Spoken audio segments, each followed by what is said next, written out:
palabra conforme a la palabra. Señor, bendecimos tu nombre y te damos gracias en esta mañana una vez más por darnos el privilegio de estar reunidos en tu nombre.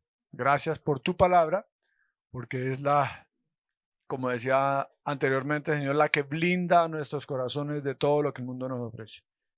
Que seas iluminando nuestras vidas y nuestras mentes, nuestros corazones con ella para que podamos comprender cada una de las verdades que traes para nosotros en esta mañana. Bendigo la vida de mi Padre y te doy gracias por él y que sea un instrumento en el cual tú te puedas glorificar para bendición de tu pueblo. En Cristo Jesús. Amén. Amén. Esta mañana, el último corito que cantamos tiene dos palabras que son claves en la salvación. Pero de esas dos palabras, la que más prefiere, y perdóneme que diga el público, la que más prefiere generalmente las personas de las iglesias cristianas, como nosotros, y lo digo porque antes lo desconocía, es la palabra Salvador. Y el corito que cantamos de último dice que el Señor es nuestro Salvador, pero no decimos no nos cuesta nada, pero miremos una cosa, decimos es nuestro Salvador y ¿nuestro qué? Señor. Y esta palabra Señor, la iglesia actual la he hecho a un lado. Parece que la ha menospreciado porque eso encierra todo lo que es la vida de un verdadero cristiano, la palabra Señor. Y no nos gusta muchas veces que nos digan que tenemos un jefe. Queremos quitárnoslo de encima siempre. ¿Por qué? Porque el jefe realmente es el que manda y la palabra es muy precisa cuando dice que todos aquellos que están en autoridad tienen la autoridad para mandar. Pero no nos gusta. Y hay personas que denigran mucho de los jefes. Y el Señor Jesucristo es el principal de los jefes para nosotros como cristianos. Si el Señor Jesucristo no es nuestro Señor, olvídese de que usted es cristiano. Le pedimos con ansias, sé nuestro Salvador. Correcto, eso es cierto. Pero cuando llegamos y comprendemos perfectamente qué quiere decir la palabra Señor, nos hacemos a un lado. Ahora sí comienzo con lo que voy a hablar hoy y que es un escrito que tengo de hace ya casi un año.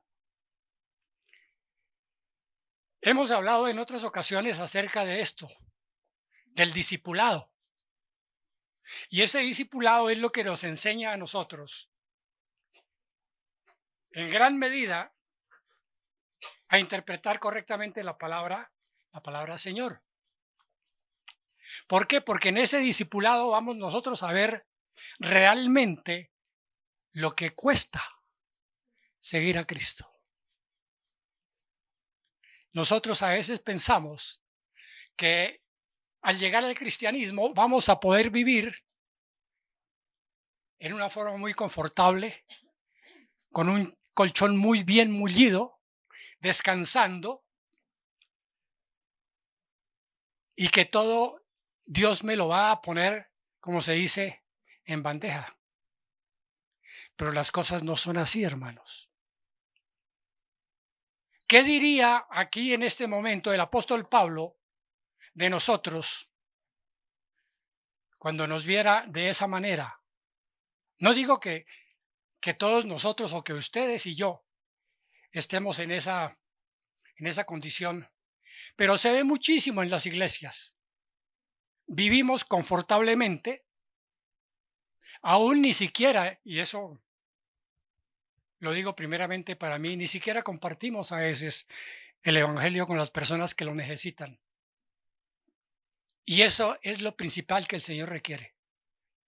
que nosotros demos a conocer la obra del Señor Jesucristo en la cruz del Calvario. En ocasiones anteriores yo tengo otros resúmenes. Hemos hablado acerca precisamente de el discipulado, que es importante. Y yo veo con mucha tristeza, por así decirlo, que son muy pocos los varones que están en el discipulado. Veo uno mucho más a las mujeres, a las señoras, interesadas en las cosas de Dios que a los mismos hombres.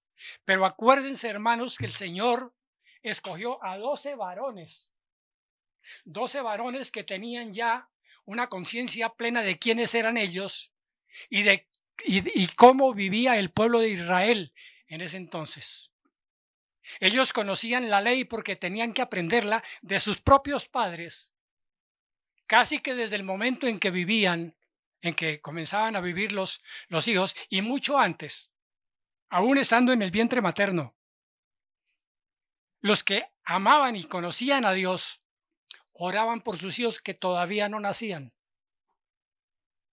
Algunas mujeres inclusive que fueron estériles en un tiempo, rogaban al Señor por sus hijos. Y finalmente el Señor les dio hijos. Está el caso de Ana, por ejemplo. Y ella le daba a Dios las gracias. Y tenía la plena esperanza, completamente, la confianza absoluta en el Señor que le iba a dar un hijo. Y se lo dio. ¿Acuerdan quién fue? Se me olvidó. Samuel. El profeta Samuel. Bueno, de tal manera que nosotros debemos hacer mucho énfasis y en la forma también reiterada cada rato en todos sus sermones e inequívocamente el Señor Jesucristo hacía un llamamiento a las personas para que se entregaran a Él. Pero esa entrega tenía que ser una entrega completa, total, no a medias. Y desgraciadamente tenemos que, lo apreciamos ahora, aquí está la mitad de la congregación. ¿Dónde están el resto? ¿Por qué no están aquí? Ahora, no los vamos a juzgar, porque habrá algunas personas que tienen dificultades, cosas mayores. El Señor habla en la Biblia, desde Génesis hasta Apocalipsis, en las prioridades de los hombres.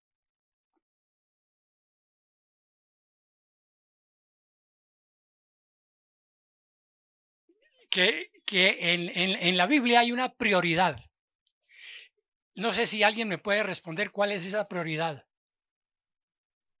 ¿Quién me quiere responder cuál es la prioridad que Dios exige?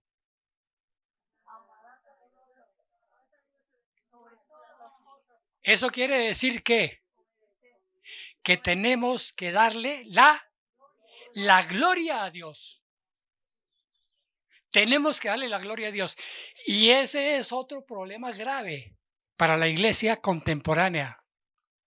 Porque no sabemos, yo no sé cuántos de ustedes habrán escuchado que haya, iba a decir discursos, sermones acerca de la gloria de Dios. Es muy escaso.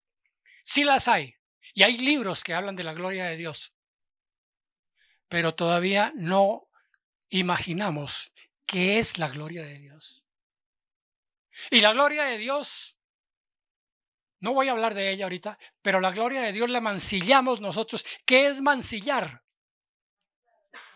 Mancillar tiene varios significados. Es pisar, tener debajo de nuestros pies. Yo como autoridad debajo de mis pies pongo algo. Y generalmente ponemos la gloria de Dios en nuestros pies cuando cometemos cualquier clase de pecado. Y a veces hay personas, o no digo a veces, muchas veces hay personas que aún asistiendo a la iglesia durante años mancillan la gloria de Dios. Yo me acuerdo en ese momento de una de un sermón del pastor Spurgeon. Y el pastor Spurgeon, esa vida de él es especialísima. Ya en una congregación de más de 5,000 personas, en ese entonces 1800 y pico, no recuerdo exactamente la fecha, había un comerciante, les cuento un momentico, había un comerciante que asistía a la iglesia, hacía ya más de 7 años que estaba asistiendo a la iglesia. Y él le había dicho varias veces a ese comerciante cómo debía él cambiar su vida. Y nunca hizo caso. Y ya después de varias llamadas a él personalmente, inclusive con la esposa, con la familia, él no cambiaba. Y entonces llegó un día en plena reunión, por el nombre le dijo, fulano de tal, yo sé que usted es uno de los mejores comerciantes que hay en esta ciudad. Él estaba desde luego en Londres, pero le he hablado a usted cómo ha llevado su vida. Usted es el comerciante que más roba en esta ciudad, porque los precios que usted tiene en su almacén son los precios más altos y usted está exprimiendo a la gente con esos precios. Es decir, usted está robando a la gente y usted no ha querido cambiar. Entonces le pido el favor que se salga porque usted no merece estar acá. Así de frente. Él hablaba de esa manera. La historia de él es que él encontró una iglesia más o menos donde asistían 2,000 personas. Y a los 2 o 3 años estaban asistiendo cerca de 20,000 personas. En el primer sermón que él tuvo, dice que más o menos el 40% de las personas que escucharon ese primer sermón no volvieron a la iglesia. Porque habló lo que el Señor Jesucristo dejó en la palabra. Y a la gente no le gustó. A esos que se fueron no les gustó que les dijeran que eran pecadores, que cambiaran su vida.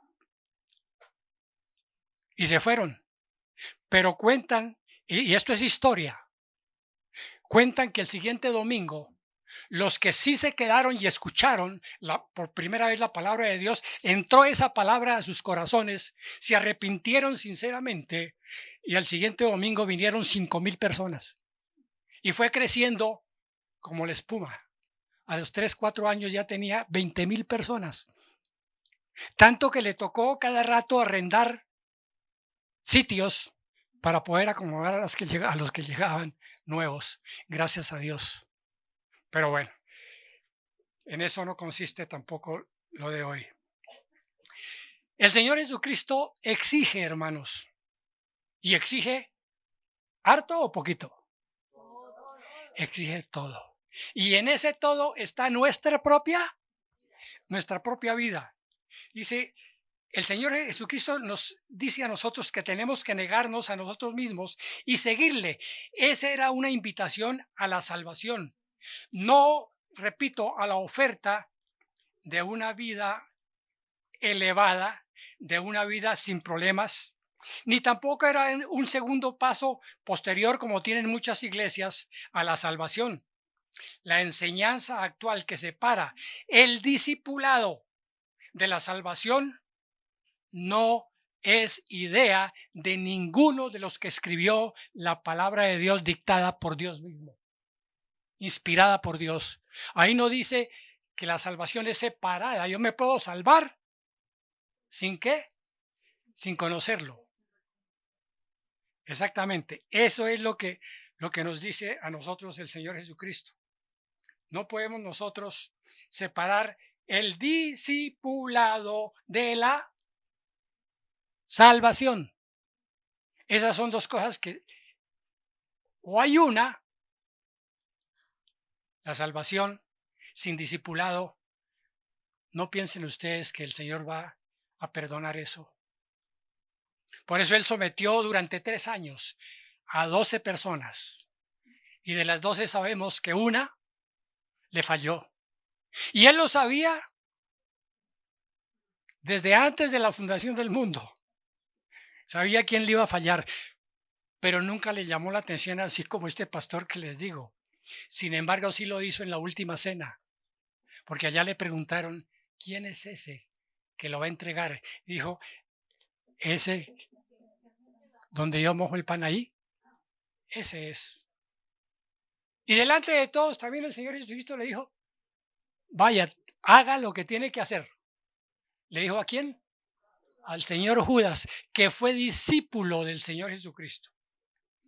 Dice, todo verdadero cristiano es un discípulo de Cristo.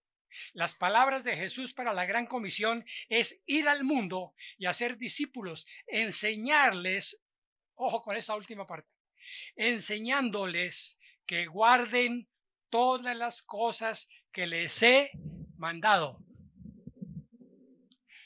Ahora, ¿cómo interpretan ustedes todas las cosas que les he mandado? ¿Eso a qué otra palabra podemos nosotros reducirlo? ¿A la qué? A la obediencia. A la obediencia. Y si no hay obediencia, no hay salvación. Si no hay obediencia, no hay justificación. Por más que usted asista 20, 30 años a una iglesia, por más que sea bautizado, por más que dé el diezmo, por más que nunca falle los domingos.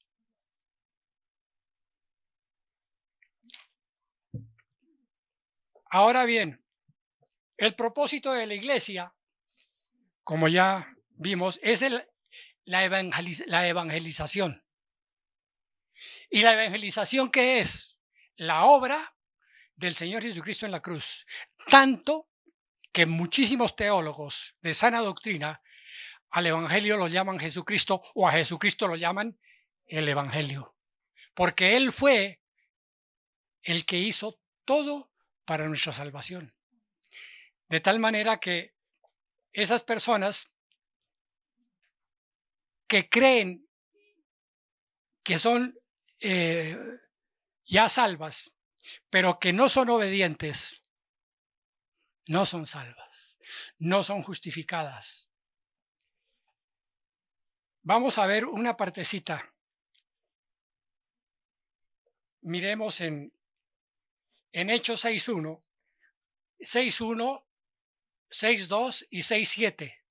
Entonces, fíjese que el Señor Jesucristo comienza a llamar discípulos y Él muchas veces lo cita, mis discípulos. ¿Sus discípulos quiénes son? Sus seguidores. El que anda por las mismas pisadas del Señor Jesucristo. Ahora, hay cosas que a nosotros nos parecen que son literales, pero pueden ser también figurativas. Esto de andar en las pisadas del Señor Jesucristo, mucha gente cree que es que yo tengo que ir a Jerusalén y preguntaba a ver por dónde más caminó el Señor Jesucristo para yo caminar por el mismo sitio. Eso no es.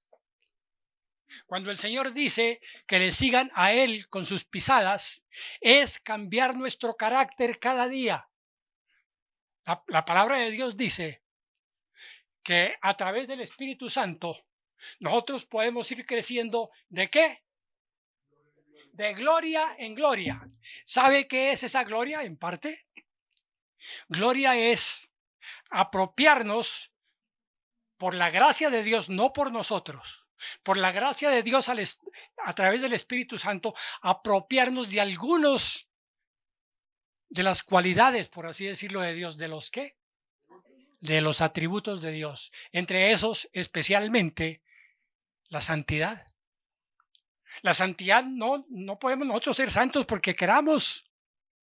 Nosotros somos santos porque dejamos que el Espíritu Santo obre cuando nosotros conocemos quién es Dios.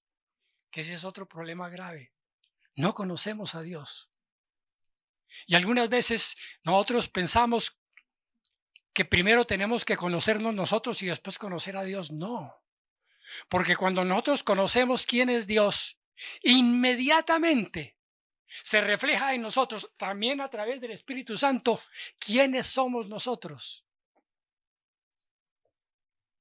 Y entonces ahí comenzamos a ver otras palabritas como la majestad de Dios, que es parte, es la gloria de Dios, ¿cierto? Que no la podemos calcular. Algún teólogo dice que si se reunieran todos los hombres más sabios del mundo, las personas y mujeres también más sabias del mundo, incluyendo a Salomón, no sabrían ni esto todavía de lo que es Dios. No nos imaginamos un Dios que en su mano recoge las aguas de los mares, de los ríos, de las lagunas, la coge en su mano.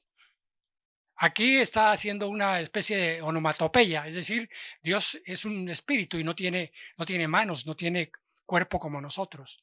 Pero es para que nosotros podamos entender quién es Dios, que en su mano coge como una gotica todas las aguas del mundo, de nuestro planeta. Y usted sabe que una ola de 10 o 15 metros de alta puede destruir ciudades enteras. Pero Dios dice que las tiene en su mano. He visto en estos días el Tour de Francia y hay que mirar los paisajes que hay en Europa. No los hay tantos en América, de las rocas que hay, de todos los volcanes, de todo lo que... ¿Eso quién lo hace? Eso lo hace Dios. Eso no lo pudo hacer el hombre. Eso es algo realmente magnífico. Y yo pienso y pienso y pienso de quién es Dios. Y todavía no, alguna vez estaba en la laguna de Tota en una excursión que hicimos allá, un grupo de cristianos, como unos 30 hombres todos.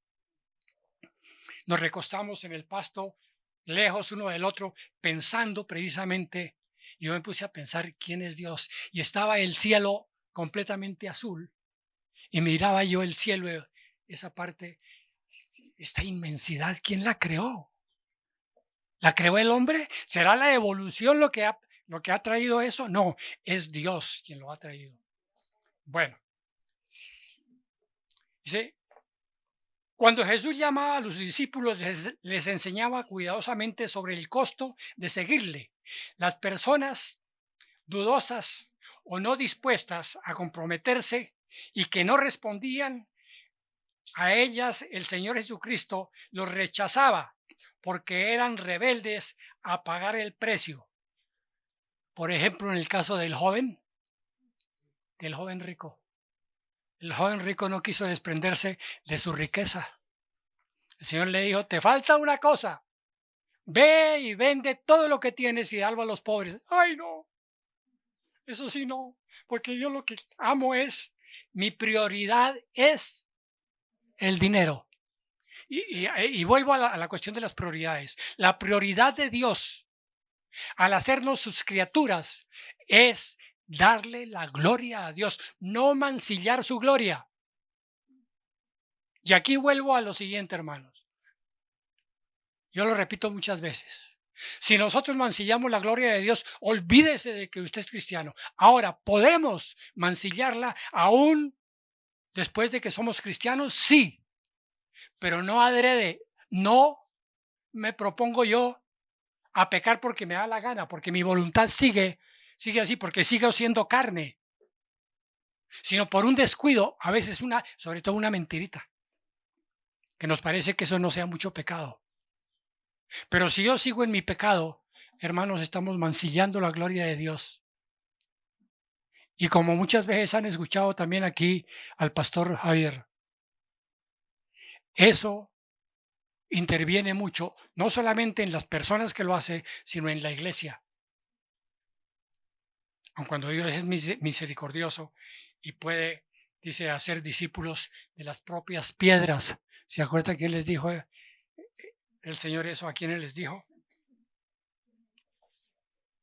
Miremos lo siguiente que está en la palabra. Dice, en Lucas 14, 28 al 30 dice, porque ¿cuál de ustedes, queriendo edificar una torre, no se sienta primero y calcula los gastos a ver si tiene lo que necesita para acabarla?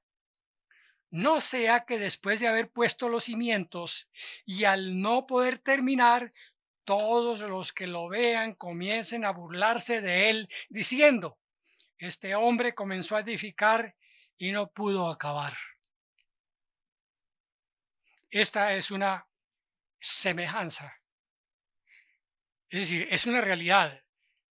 Yo leía en la historia de la iglesia cristiana que cuando un judío comenzaba a construir su propia casa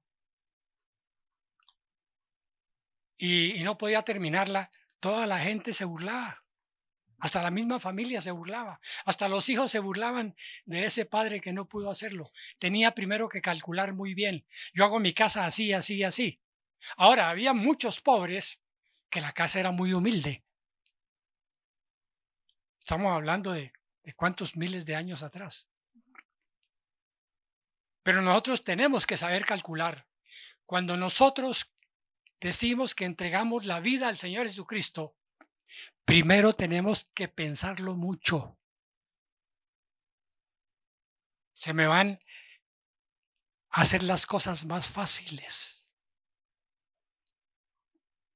No me va a dar enfermedades.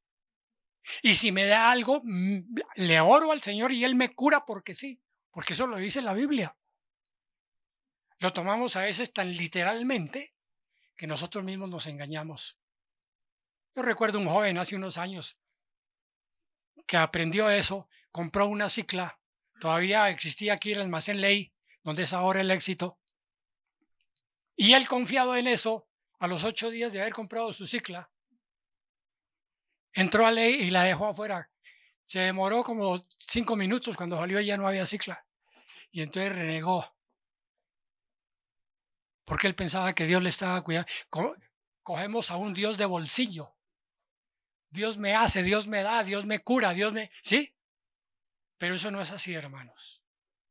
Repito, ¿qué tal el apóstol Pablo? Por eso hay que leer el libro de Romanos 1,000 veces. El Señor a mí me dio la oportunidad de leerlo muchas veces cuando estaba en el SENA. Y eso les compartía yo a los alumnos. Hace tres días saqué mi pase porque se me venció y fui a sacarlo. Y entró un joven, un señor, digo joven, tendrá 60 años, con un maletín, no sé qué, y se quedó mirándome. ¡Hola, profe Abella! Yo lo miré, lo reconocí pero el nombre sí no me acordaba. Entonces vino y se sentó al pie mío y comenzó a hablarme, a decirme esto y esto y esto y esto. Y yo me acuerdo cuando usted nos hablaba del Señor Jesucristo. Le dije, ¿se acuerda todavía? 40 y pico de años. Más, casi 50 años. Porque fue en 1977, 78. Más de 50 años. Digo, pues sí. Y eso en parte me quedó a mí, pero después, tiempo después, yo soy cristiano. ¿Y qué va a hacer? ¿En serio es que digo, sí? Yo estoy asistiendo a la iglesia del pastor, por ahí me dio el nombre, no me acuerdo. Yo estoy asistiendo allá y quiero que su merced me dijo así, su merced me dé su teléfono para seguir hablando de estas cosas. Le dije, claro que sí. Y a veces uno se encuentra gente así. Pero repito, la exigencia que hace el Señor Jesucristo es dura. Es dura. Sobre estos versículos ha escrito John Stone algo muy fundamental que dice: la campiña cristiana, campiña es campo, en este caso la comunidad cristiana a nivel mundial, pero él dice, la campiña cristiana está sembrada de desastres producidos por descuido, de torres a medio construir. Esta es la ruina de quienes comenzaron a edificar y no pudieron terminar. Miles de personas todavía no prestan atención a la advertencia de Cristo y se comprometen a seguirle sin primero ponerse a reflexionar sobre el costo que tendrán que pagar para hacerlo. El resultado es el gran escándalo de la cristiandad actual, de lo que se llama el cristianismo nominal. ¿Alguien sabe aquí qué es el cristianismo nominal? ¿No? Especialmente en las grandes, no, y en todas las iglesias, aquí la iglesia también. Cuando llega una persona nueva, se inscribe en un libro que lleva a la iglesia para saber cuáles son los miembros de la iglesia. Es decir, está mi nombre en un cuaderno, como cuando nos dice el Señor también que nuestro nombre debe estar allá, arriba, inscrito allá. Está el nombre, pero yo como persona no estoy, ni mi corazón ni mi mente, en Cristo Jesús. Entonces de nada sirve estar asistiendo a una iglesia, ser un nominal en la iglesia por tener mi nombre allá escrito. No soy cristiano. Muy bien.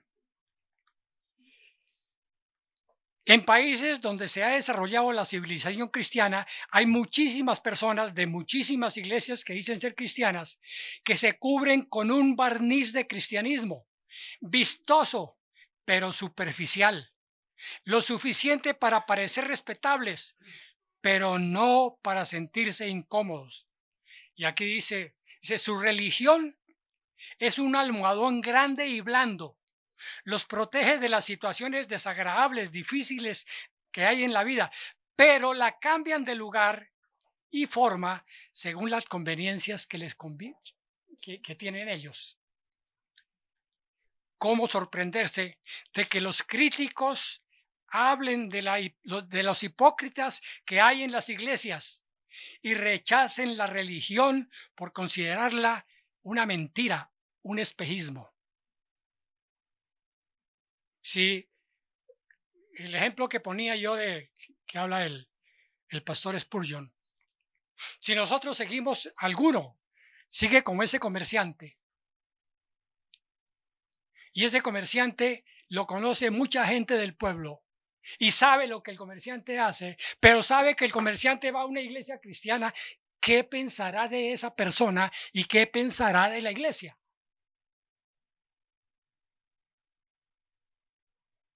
¿Cómo puede una persona así ir a predicarle el evangelio a otro? ¿Cómo? Es como si Satanás predicara el evangelio. Escúchenme bien eso, hermanos. Esto es duro. Esto no es jugar a ser cristiano. Un cristiano es uno que sigue a Cristo, que está dedicado sin condiciones a Él, no solamente como Salvador, sino especialmente como Señor.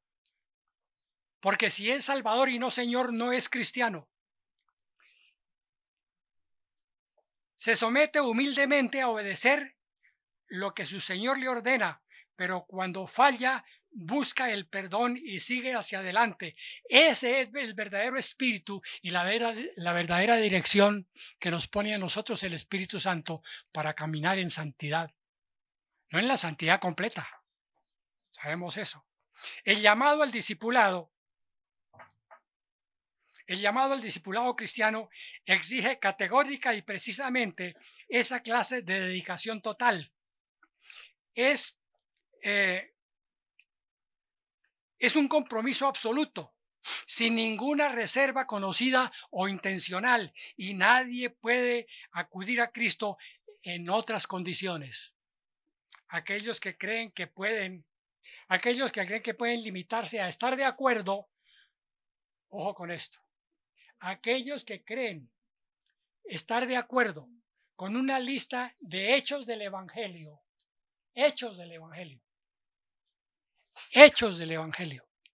y entre estos tengo que nombrar, entre esto está, desgraciadamente, de pronto no todos, porque solamente Dios sabe quién se salva y quién no, pero dentro de esto está la Iglesia Católica. Porque la Iglesia Católica, muchos de los católicos saben los acontecimientos que ocurrieron en el Evangelio, y hacen las procesiones y tienen ¿cómo es? Donde paran cada rato y hacen una oración. Conocen todo. Las estaciones. Que no seamos nosotros los mismos, conociendo los hechos del Evangelio, pero sin ningún amor al Señor, sin que la prioridad de nuestras vidas sea Dios. Y Dios a través del Señor Jesucristo, desde luego. Esa debe ser la prioridad. Si esa no es la prioridad, difícil. Yo tengo que contarles algo personal. Yo le digo a Dios muchas gracias. Yo nací en la primera iglesia bautista de Sogamoso. Allá duramos un poco más de 4 años con mi esposa. Pero yo al comienzo, los domingos, mi prioridad, porque ha sido para mí una cuestión que me ha agarrado desde niño, para mí era el fútbol. Y yo no dejaba de jugar fútbol. Entonces el SENA, ya estando y antes de estar, estando en el SENA programaba los partidos, no el SENA, perdón, la liga aquí de Sogamoso, los domingos. Y yo le decía a él, si váyase para la iglesia, yo me voy a jugar. Mi prioridad era el fútbol. Pero yo cuando comencé a leer la palabra y comencé a leer especialmente Éxodo en Génesis 3, el Señor me fue convenciendo. La prioridad soy yo, no es el fútbol. Y entonces, uno de los años, llegó el jefe mío, me dijo, Luis Alfredo, el próximo domingo comenzamos el campeonato, acuérdate que estás en el equipo y tienes que... no vuelvo a jugar los domingos. Si son los sábados, juego, si no, no. Y desde ese momento dejé el fútbol. Claro, eso me costaba. Y me costaba harto. Yo digo que sufría. Allá internamente yo sufría. Pero dejé el fútbol. Y ahora, para mí no es difícil. Para mí se ha vuelto una prioridad el estar aquí los domingos. Eso se ha vuelto una prioridad.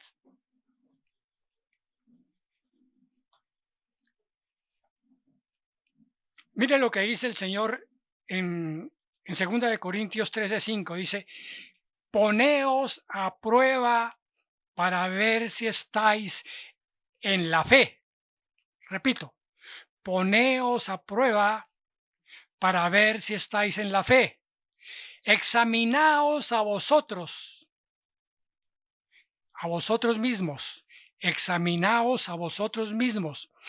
Os reconocéis a vosotros mismos de que Jesucristo esté en vosotros, a menos de que en verdad no paséis la prueba.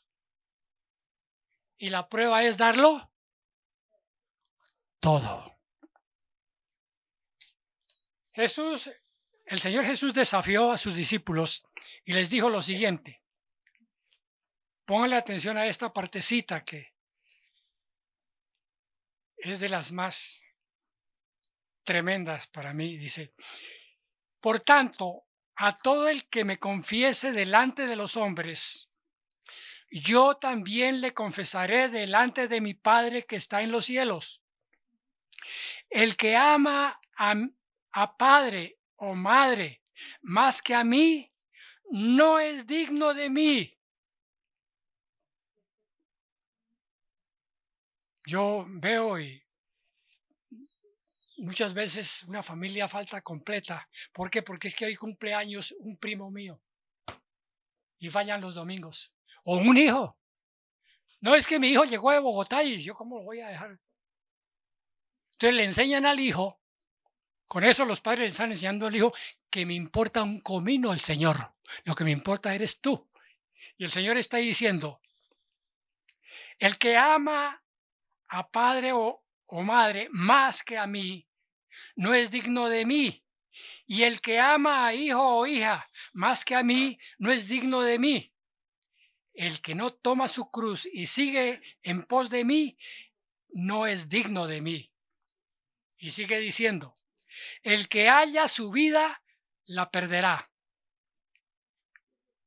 ¿Qué quiere decir eso? Morirá eternamente. Sigue en sus delitos y pecados. Repito, dice, el que haya su vida, la vida física, la vida natural, la perderá. Y el que pierde su vida por mi causa, la hallará.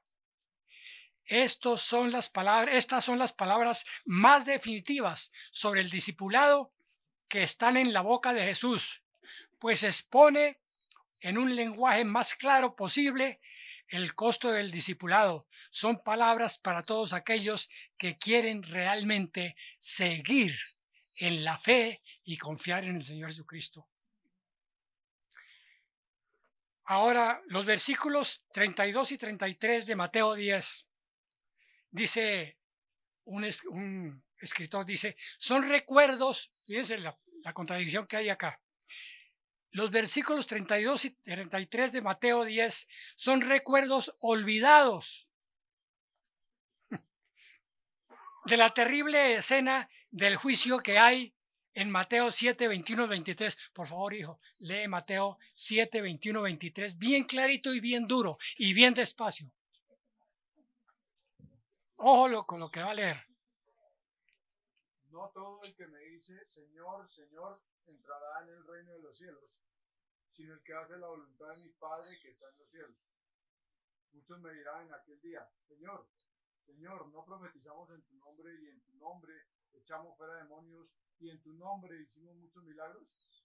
Y entonces les declararé, nunca os conocí, apartados de mí, hacedores de maldad. Muy bien.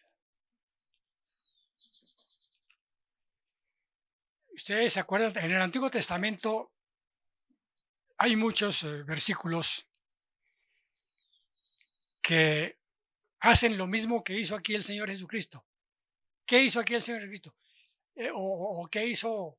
¿Qué dijo el Señor Jesucristo? Algunos me dirán, ¿qué? Señor, Señor. Y lo repite nuevamente.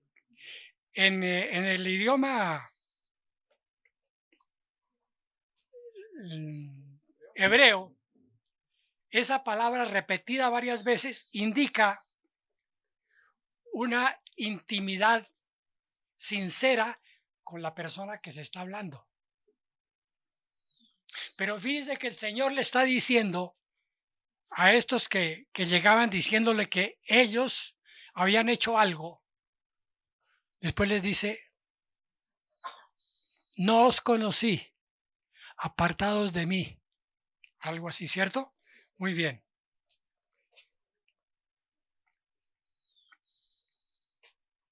Entonces, repetimos recordando eso que acaba de leer mi hijo, que lo que nos dice en los versículos 32 y 33 es lo que más, ¿cómo se dice? ¿Me escoce o me escuece? Me escuece a mí. Es lo que más me molesta. ¿Cómo voy yo a amar a mi hijo más que a Dios? Pero él lo exige. No simplemente lo propone. Si quiere considerarme, pues bien, ama más a tu hijo. Acuérdense de la obediencia de un personaje cristiano, porque creyó en la promesa. ¿Quién fue? Abraham.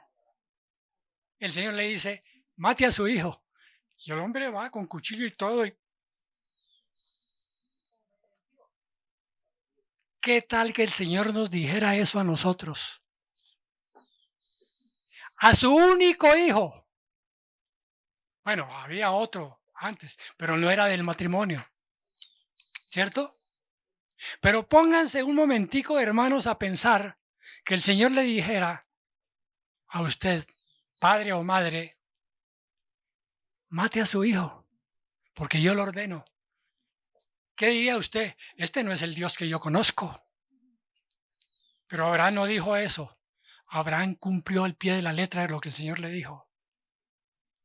Y por eso dice la palabra que Abraham es el padre ¿de qué? De la fe. Ahora bien, hermanos, creo que llego hasta aquí 2 hojas y tenía 7 hojas, pero bueno, hasta aquí. No, en serio, en serio.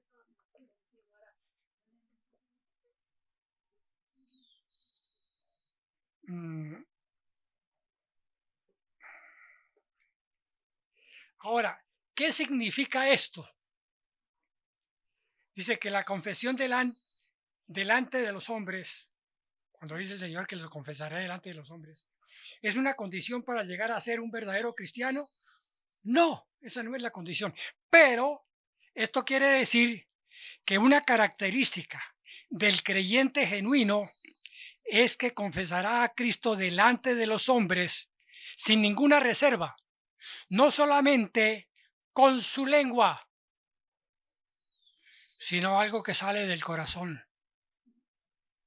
Y lo que sale del corazón, si todavía el corazón de la persona está en tinieblas, no puede hablar del Evangelio. Y si habla del Evangelio, hay doble condenación, dice el Señor. A los que hablan en falso del Evangelio, hay doble condenación. Entonces nosotros tenemos que ser sinceros y tener nosotros debemos tener temor del Señor. ¿Lo dice la palabra? Porque muchos dicen, no, nosotros ya no debemos tener temor del Señor. No, debemos temor. ¿Pero temor a qué? No tanto al juicio. ¿Qué he dicho yo hablando sobre la gloria?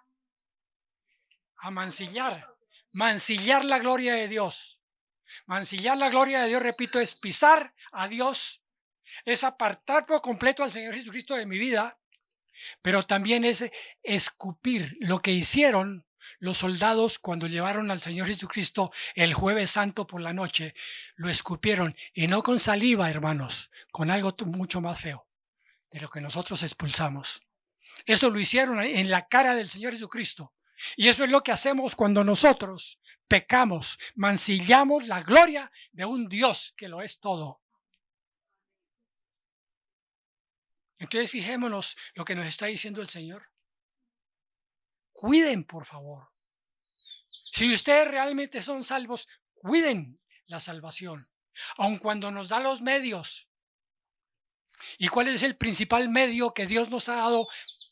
Porque nosotros decimos, nosotros vamos a perseverarnos, Es decir, que permanezcamos nosotros en el Evangelio. ¿Qué es lo que hace que nosotros permanezcamos en el Evangelio, hermanos?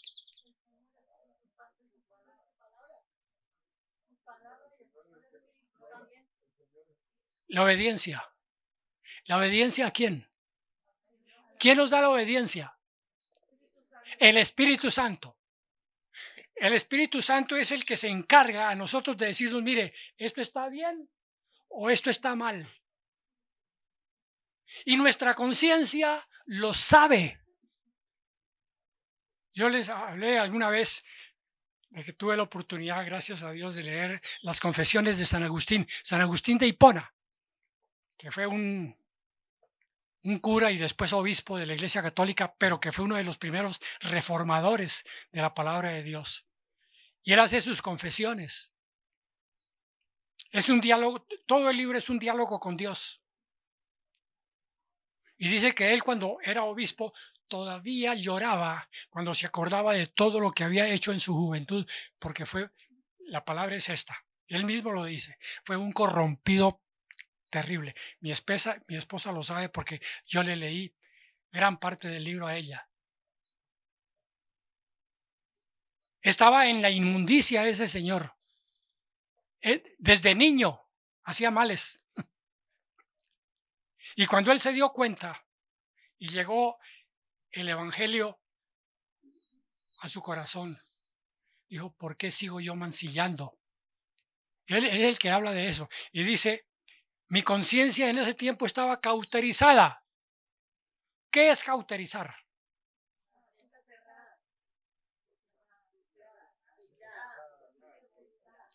Ustedes, algunos han visto cómo es que marcan el ganado.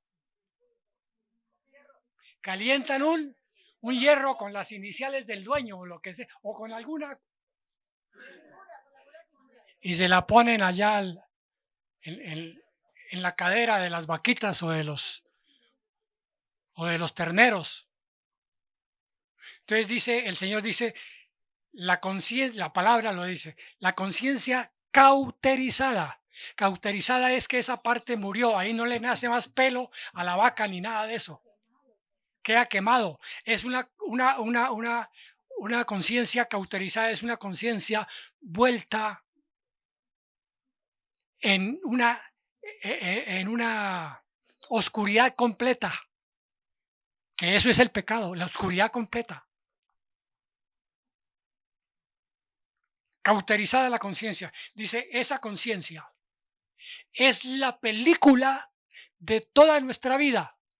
En esa conciencia queda lo bueno y lo malo que nosotros hemos hecho, aún desde niños. Él se recordaba desde los 4 o 5 años hacía males. Entonces la conciencia está cauterizada.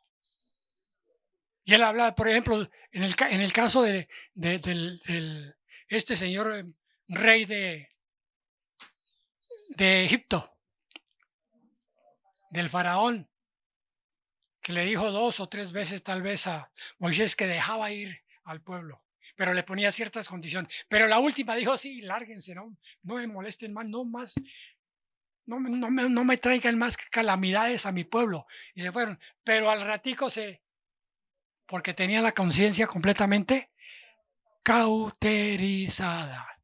En esa conciencia queda toda nuestra vida. Y el único que la conoce, o los únicos, porque son 2, Dios y yo. Yo sé qué hice desde niño y qué de pronto sigo haciendo. Eso me lo dice mi conciencia. Y esa conciencia es lo que a veces no nos deja a nosotros avanzar hacia la gloria de Dios. Nos trunca el llegar a la gloria de Dios. ¿Por qué? Porque todavía en nuestra conciencia está el pecado que no hemos dejado. Y cuando no hemos dejado el pecado, seguimos igual de lo que cantamos esta mañana. En los versículos que nos dio Luis Rodrigo, estamos muertos en delitos y pecados. Y ya para finalizar, hermanos, queda mucho, pero bueno. Pero quiero comentarles lo siguiente. Lo primero que hizo Dios con Adán y Eva para que cuidaran su vida y no fuera cauterizada su conciencia, ¿qué les dio? Rápido. ¿Qué les dio? A Adán y a Eva. ¿Qué les dio? Una ley. Una ley. Acordémonos, la ley en nuestro caso, es hecha por hombres en el Congreso de la República. Y deben ser leyes que ayuden a los ciudadanos. Y esa ley ayudaba a Adán y a Eva para vivir como Dios quería que vivieran. Porque Dios siempre quiso que el hombre viviera, ¿cómo? Alabándole solamente a Él, glorificándole solamente a Él, en santidad completa, en una vida que no iba a terminar, vida eterna. Pero Él sabía que iba el hombre a fracasar. Cuando ellos estuvieron hablando en el huerto del Edén, dice que hablaba todos los días en las mañanas con Adán y Eva. Y yo creo que Dios estaba satisfecho. Y ellos también estaban satisfechos. Y no conocían qué era el pecado. Pero cuando violaron la ley, ellos estando bajo la ley, estaban bajo el gobierno ¿de quién? Bajo el gobierno de Dios. Cuando yo obedezco una ley, estoy bajo el gobierno del presidente, de ahí para abajo hasta los alcaldes y los ediles y todo eso. Porque la ley me lo dicta. No comerás del árbol del bien y del mal. El resto, que son millones, puede comer. Entonces, al violar la ley, ya se volvieron delincuentes, porque violaron la ley. Y al ser delincuentes, entonces hubo una transgresión, ¿a qué? De tipo legal. Entonces murieron legalmente delante de Dios, y de esto casi nunca hablan. Yo no he escuchado en los sermones que hablen de este tipo de muerte. En algunos sí, pero en la gran mayoría no. Hay una muerte legal, y esa muerte legal cambia completamente la identidad del espíritu de la persona. Lo cambia el espíritu. El espíritu en la legalidad, cuando vivíamos con el Señor Jesucristo, o vivían ellos con el Señor Jesucristo, es un espíritu inclinado por una libre conciencia de darle siempre la gloria a Dios. Pero cuando desobedecieron la ley y se volvieron ilegales, injustos, bajo el gobierno de Satanás cayeron. Y en el gobierno de Satanás, el espíritu de la persona, de Adán y Eva, fue obedecer a Satanás y hacer lo que Satanás le decía. Entonces hay una muerte, ¿qué? Legal. Y esa muerte legal, por eso Dios, después de unos cuantos años o siglos, le dio las tablas de la ley escritas por la mano del Señor. ¿A quién? A Moisés. Para que se la mostrara al pueblo y la diera, no solamente mostrar, sino se la leyera y que el pueblo entendiera. Y el pueblo al principio dijo, sí. Muchas veces, muchísimas veces durante 40 años. Sí, vamos a obedecer. Y a los 2 o 3 días estaban renegando. ¿Por qué nos sacaron de Egipto? Allá estábamos comiendo bien. Ahora no tenemos que comer, no tenemos que beber. Pero en el caso de Adán y Eva, cuando ellos violaron la ley, hubo otro caso, otro aspecto. El Señor les dice, cuando ustedes conozcan la ley y sepan y la violen, ustedes van a conocer lo que es el pecado. Y pecado es ir en contra de la ley. Ese es el pecado, ir en contra de la ley. Entonces conocieron toda clase de pecados, y tal vez uno de los más serios, aun cuando todos son malos, era la sexualidad, y se vistieron con hojas de parra. No sé si conozcan la parra. No de parra de alguno de apellido Parra, no. De un árbol. Y el Señor les dice, ¿por qué se escondieron? Porque teníamos miedo de estar delante de ti, algo así. Porque ya se conocía a ellos que era el bien y el mal, y conocían el pecado de estar desnudos. Y cuando, fíjense, más adelante, de pronto yo en 8 días, si Dios nos da unas 2 o 3 horas, vamos a ver de que esa conciencia cauterizada no puede penetrar la luz del Evangelio. La luz de Dios no la deja pasar. Terrible llegar a esa condición. Sin embargo, Dios presenta el Evangelio y nos da a nosotros, porque muchos dicen, mire, yo escuchaba a una persona que decía, es que allá en nuestra iglesia primero llegan las personas y todavía no les vamos a decir que son pecadores ni nada de eso. Pero comenzamos a hablarle realmente del Evangelio por allá a los 2 o 3 meses. Y yo le pregunto, ¿usted sabe si esa persona que por primera vez asiste y lo bueno es que dicen a mi iglesia, la iglesia no es mía, ni es del pastor, es la iglesia del Señor Jesucristo? Si asisten a la iglesia el primer día y ese día el Señor los llama a su presencia, ¿esperará 2 meses para que puedan recibir y decir que son pecadores? No. La salvación es un acto inmediato. La justificación sí es un proceso, pero la salvación es ya. Cuando usted le hablan de la enfermedad es ya. Ahora, otra cosa, y con esto termino, es que se compara esto con la enfermedad de una persona y que el médico le diga que está bien, cuando resulta que la persona tiene cáncer y muere. Entonces van a decir la familia, pero ¿por qué el médico le dijo que estaba bien? Dice, y estaba enfermo y no le dijo la verdad. En parte concuerda con el Evangelio. Pero la cuestión del Evangelio es que la persona que no está con el Señor está muerta, no está enferma.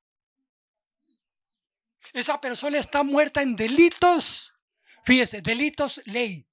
En delitos y en pecados. Entonces viene la segunda muerte, la muerte espiritual. Y en esto tiene que ver la moral. La moral tiene que ver con el pecado. El pecado no tiene que ver directamente con la ley. El pecado es a través de la ley, pero ahí es muerte legal y la otra es la muerte espiritual. Y finalmente, y desde luego la muerte también física, que es la primera. Entonces, hermanos, pongámosle atención a lo que es el discipulado. Le ruego a los hombres, asistamos al discipulado y leamos la palabra, que ese es otro aspecto que nos cuesta leer la palabra, nos cuesta leer. A mí al principio me costaba y ahora con ese discipulado que encuentra unas biografías de personajes donde nombra a 100, 120 personas con nombres rarísimos, pues eso como que lo aburre a uno. Gracias por escuchar la palabra del Señor. Eso es lo que dice la Biblia. No sé si dije algo muy personal que no esté en la Biblia, pero creo que lo que dije está en la Biblia. Debemos pensar en eso. Pensemos en eso. Pensemos en que cuando nuestra conciencia nos diga que esto no debe ser así, paremos ahí. Mire, ahí sí cambia su vida. Ahí sí el Señor le va a dar a usted lo que necesita para vivir, porque a veces nos afanamos. Yo antes me afanaba, antes por la lotería y compraba para Navidad el billete que valía tanto en la lotería. Y ahora le digo al Señor, sin pedirle al Señor, me mandó, trabajé en una empresa donde me ganaba 620 pesos mensuales, 620 pesos mensuales. Y de esa empresa, sin yo haberlo buscado, no lo busqué nunca, llegó un señor, me dijo, vaya al SENA, usted puede ser profesor del SENA. Le dije, no, yo no soy capaz de eso. Preséntese. Y él llenó el formulario. Hasta escribió una mentira que yo no le dije que escribiera, que yo sabía taquigrafía y mecanografía. Y yo no sé eso. Sí escribo a máquina, pero a 2 dedos. Porque donde estaba en la oficina escribía, pero el resto no. Y no crean que mi jefe me llamó. Me dijo, aquí dice que usted sabe tal y tal cosa. Pero al final dice que usted es futbolista y que pertenece a este equipo que habíamos ganado como 8 veces el campeonato, al Boca Junior de Sogamoso. Si juega fútbol, usted se queda en el SENA. Y el Señor me llevó al SENA a ganar 1,960 pesos.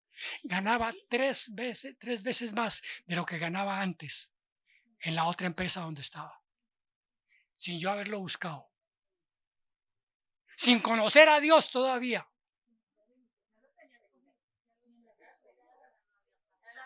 Y el Señor ha solucionado. Mi esposa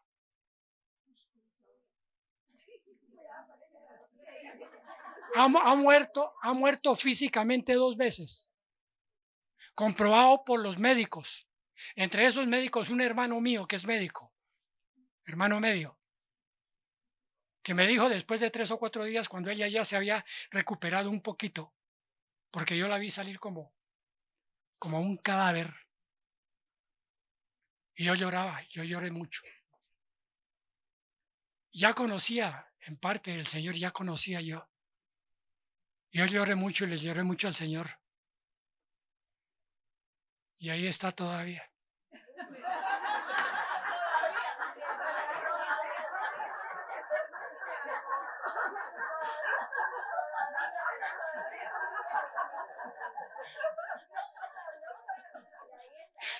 Gracias a Dios. Entonces, hermanos, hay sufrimiento. En el recibir a Cristo hay sufrimiento, sí. Lean, por favor, las cartas del apóstol Pablo. A ver si el apóstol Pablo se la pasaba en bailes o se la pasaba en qué. ¿En qué se la pasaba el apóstol Pablo? Bendito sea Dios, alabado sea Dios. Bendiciones, bendiciones para toda la iglesia del Señor de Montesión. Muchas bendiciones.